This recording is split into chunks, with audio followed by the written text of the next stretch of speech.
Hey guys, today in this new video I'll be showing you how to get the Uber Eats promo code for 150 bucks. So this is a new method and I'll show you all the steps that you need to do. So as first you need to go to settings and make sure to go to general and look for background app refresh. So this is very important to make sure this is off because I forgot to mention in my original video, but let's go to the tutorial.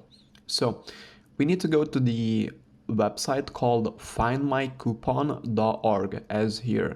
Then we're going to select the Uber Eats application and we're going to click the show coupon. So I'm going for the 150 option today as there are still a few available, and I'm going to show you how to unlock the Uber Eats code.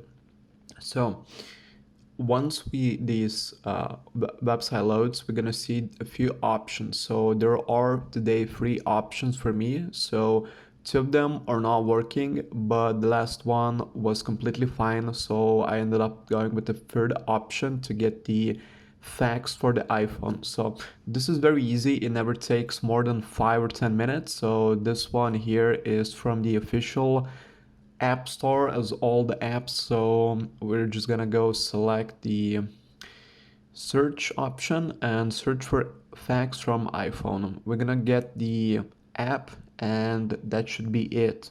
So I'm gonna speed up through the video process to show you guys the complete result on what ends up being on my screen. So once you have done all the options, go back to the Find My Coupon and select Show Coupon. You're gonna get the code that is already unlocked. And guys, this is a new method. Make sure to show it to your friends and enjoy the Uber Eats promo code.